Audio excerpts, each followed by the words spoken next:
waxaa laga yaabaa inaad ku fikirayso inaad noqoto YouTuber ama haddeer ayaad tahay YouTuber ma doonaysaa inaad samayso muuqaalo tayo leh kuwaas oo soo jiidanayo dhammaan dadka kugu xiran haddii ay jawaabtaadu tahay haa muuqaalkan waa muuqaalkaagii waxaan idinla wadaagi doonaa 4 ways oo ay muhiim tahay inaad marto marka aad rabto inaad soo gudbiso muuqaalo tayadooda sarayso sidoo kale muuqaalo dadka soo jiidanayo haddaba haddii aad rabto inaad samayso muuqaalo aad u qurux badan oo aanan wakhti badan kaaga baxaynin waxaan kula wadaagi doonaa 4 steps oo ay maraan dhammaan muuqaal sameeyaasha weliba kuwa professionalka ah aniga ahaan 4tan steps ayaan maraa si aan u sameeyo muuqaal tayo leh muuqaalkan aad haddeer daawanaysid wuxuu soo maray 4tan steps oo aan haddeer kula wadaagayo wax kale uu soo maray ma jirto marka si aad u ogaato 4tan steps stepka ugu dambeeyo waa midka ugu muhiimsan fadlan muuqaalkii la dhamayso haddii aadan weli muuqaalkan like saarin waxaan kaa codsanaya inaad inoo like garayso si uu gaaro walaalo fara badan kuwaasoo doonaya inay sameeyaan muuqaalo tayo leh sidoo kalena soo jiidanaya saaxiibada ku xiran sidoo kale waxaan ku leeyahay haddii aad janaalka ku cusub tahay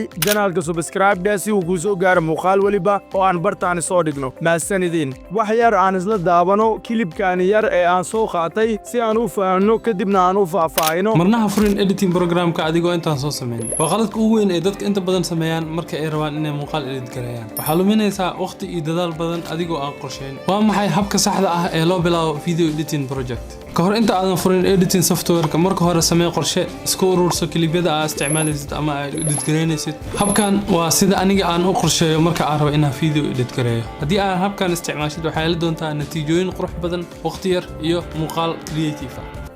waxaa laga yaabaa kilibkaas inaadan wax badan ka soo fahmin haddeer ayaan lafaguri doonnaa 4 steps oo kula wadaagay shakhsigaasi haddii aad rabto inaad soo saarto muuqaal tayo sare leh sidoo kalena soo jiidanayo daawadayaashaada waxaad u baahan tahay ugu horrayn waa inaad heshaa fikrad ama ideyadu waa inaad samaysataa fikrad ugu horrayn horta markaad rabto inaad muuqaal samayso waa inaad fikradda heshaa marka aad fikradda hesho ayaad steebka xiga u gudbi kartaa waa maxay fikraddu waa waxa uu ku salaysan yahay muuqaalkaaga tusaalehaan haddeer aniga muuqaalkan aan samaynayo wax uu ku salaysan yahay sidee baad ku soo saari kartaa muuqaal tayo sare leh waa fikradda muuqaalkani haddeer aniga muuqaalkan aan samaynayo fikraddiisa waxay ku salaysan tahay sidee baad ku soo saari kartaa muuqaal tayo leh sidoo kalena dadka soo jiidanaya marka adigana sidaas oo kale waxaad u baahan tahay ugu horrayn inaad soo hesho fikraddaada kadibna aad mawduuceeda soo samaysato marka aad fikradda hesho aad mawduuceeda qorato waxaa kuu fududaanaysa inaad u gudubto tallaabooyinka xiga marka si aad u samayso muuqaal tayo sare leh sidoo kalena bulshada soo jiidanaya waa inaad ugu horrayn heshaa horta fikradda aad rabto inaad muuqaal ka samayso tusaale ahaan fikraduhu way fara badan yihiin haddii aan kula wadaago qaar ka mid ah fikradaha waxaad rabtaa inaad muuqaal bulshada u soo gudbiso muuqaalkaas oo ka hadlaya sidee baa ku noqon kartaa YouTuber guulaysta ugu horrayn ciwaankaaga wuxuu noqon doonaa ama fikradda aad heshay wuxuu noqon doonaa sidee baad ku noqon kartaa YouTuber guulaysta markaad ciwaanka sidaas u samayso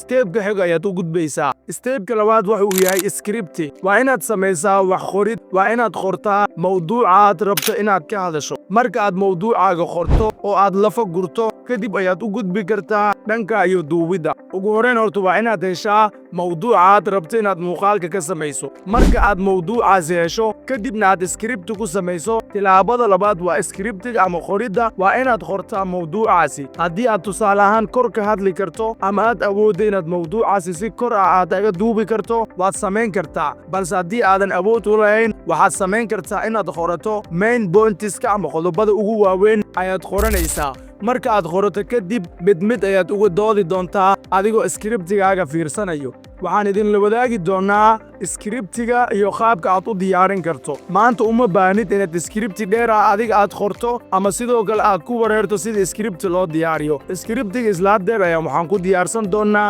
ChatGPT runaantii muuqaalkii ka horeeyey waxaan kaga soo hadlay ChatGPT iyo sida wax looga dalbado ama su'aal loo weydiiyo haddeerna waxaan ku tusin doonaa sida uu kugu diyaarin doono mawduuc weliba qodobka aan gelin doono wuxuu noqon doonaa weliba isla haddeer ayuu wuxuu inoo diyaarin doonaa qodobka aan rabno inaan ka hadalno ugu horrayn waxaan soo furani doonaa shaashadda moobeelkeena ugu horrayn waxaad soo furani doontaa ChatGPT-ga moobeelkaaga kuugu jiro kadibna waxaan weydiin doonaa cibaankii aan maanta dhan muuqaalka kaga soo hadlaynay oo ahaa sidee ayaan ku noqon karaa YouTuber guulaysta okay haddeer waa ku qorayaa sidee ayaan ku noqon karaa YouTuber guulaysta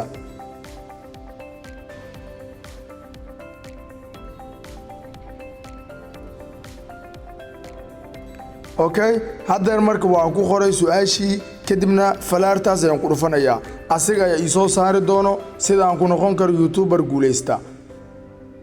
okay qoraalkii ayuu ii wadaa waa ujeedaa marka mawduucaaga iyo fikradahaaga uma baahantid inaad adiga qorato waa ujeedaa asiga ayaa kuu diyaarinayo weliba qodob aan innaba caadi ahayn kuwaasoo haddii aad si toos ah u raacdo youtuber guuleysta aad noqon karto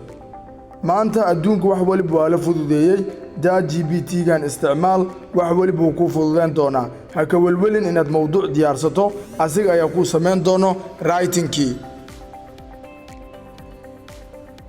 waa ujeedaa qodobada uu tixayo waxaad ka soo qaadan kartaa qodobo kooban 5 qodob ama 4 qodob ayaad ka soo qaadan kartaa haddii aadan rabin intaani qodob okay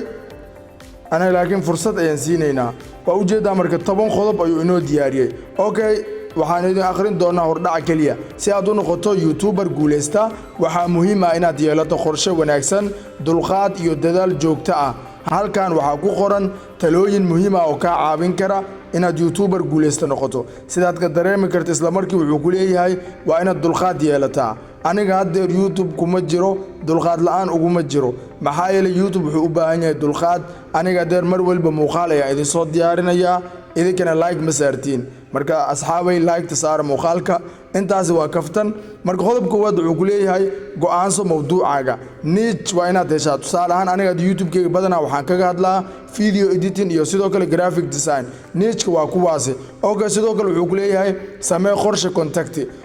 okay wuxuu ku leeyahay qorshe ah inta jeer ee aad soo gelin doonto muuqaalada tusaale ahaan isbuucii 1 mar ama isbuucii 2 mar 3 mar inta soo gelinayso qor ayuu ku leeyahay ogow sidoo kale wuxuu ku leeyahay hel qalabka saxda ah maanta kaliya waxa u baahan tahay inaad hesho mobile maskax fiican leh wuxuu ku leeyahay uma baahnid qalab qaali ah bilowga telefoonkaaga casriga ah iyo nal wanaagsan ayaa kuugu filan yacni haddii aad rabto muuqaal inaad iska duubto mobilkaaga iyo nal wanaagsan inaad hesho ayaa kuugu filan ayuu ku leeyahay oo uma baahnid inaad soo iibsato kaamirad iyo microphones sidoo kale wuxuu kugu leeyahay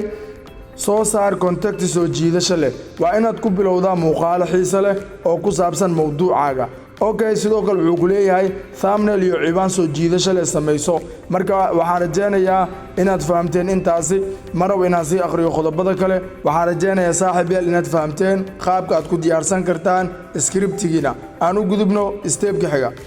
marka aad fikradda soo hesho sidoo kale scriptiga aad soo hesho waxaa ku xigo inaad cod u beddesho kadibna markaad codkaaga u beddelato waxaad samayn doontaa waxaad la tegi doontaa applicationka aad isticmaasho ee aad muuqaalka ku edit garaysato tusaale ahaan CapCut-kaaga ama sidoo kale haddii aad isticmaasho Premiere Pro iyo After Effects waxyaabahaas oo idil mid waliba aad isticmaashid oo aad muuqaaladaada ku edit garayso ayaad tegi doontaa markaad soo aruuriso kilibyada ama muuqaalada aad rabto inaad codka dul saarto kadib waxaad u gudbaysaa talaabada editinka runaantii muuqaalka kaagama baana editing aad u fara badan oo codka ayaa muhiim ah haddii aad mar codka hesho wixii kale way fududaan doontaa muhiimadda ugu weyn waa codka ugu horreyn codkaaga ha ahaado mid nadiif ah muuqaalka haddii uu liito balse codkiisu wanaagsan yahay waa la daaban karaa marka fikradda saddexaad waa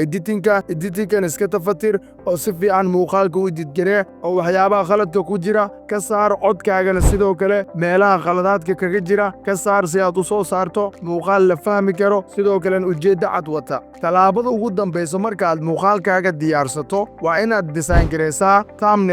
thumbnailka waa waxa muuqaalka ka soo horeeya inta aan kilig lagu siin maanta muuqaal weliba oo aad youtube ku aragto inta aadan muuqaalkaasi kilig ku dhihin ama belay aadan dhihin waxaa ka soo muuqda sabir yar kaasoo muujinaya muuqaalkan iyo xogtuu xambaarsan yahay haddii aad wax yar muuqaalkaani bannaanka aga baxdo waxaad arki kartaa thumbnailka inoo saaran muuqaalkaani thumbnailka waxaad ku samaysan kartaa application fara badan sida Pixlab ama PixArt iyo sidoo kale waxaad u isticmaali kartaa Adobe Photoshop marka meel walba oo aad ku diyaarsan karto thumbnailka ku soo diyaarso fikraddu muuqaalkaasi ku saabsan yahay qoraal ka mid ah iyo sawir sidoo kale ka mid ah ku soo dar kadibna thumbnailkaaga sidaas aad ku diyaarisay ugu dambeyn waxaad muuqaalkaaga dul saari doontaa thumbnailkaaga kadibna YouTube-kaaga ayaad ku upload gareyn doontaa saaxiibayaal waxaan rajaynayaa inaad fahamteen 4 qodobood ee aadka muhiimku ahaa marka haddii aad rabto maanta inaad youtube muuqaal ku soo gudbiso 4 steps mar haddii aad 4 steps marto waxaana waa muuqaaladaada inay noqon doonaan kuwa dadka soo jiita sidoo kalena like fara badan hela waad mahadsantihiin saaxiibayaal sida quruxda badan ee aad muuqaalkan u dhammaysateen muuqaalka haddii aadan weli like inoo saarin like inoo saar inta aan ku kulmi doono muuqaalka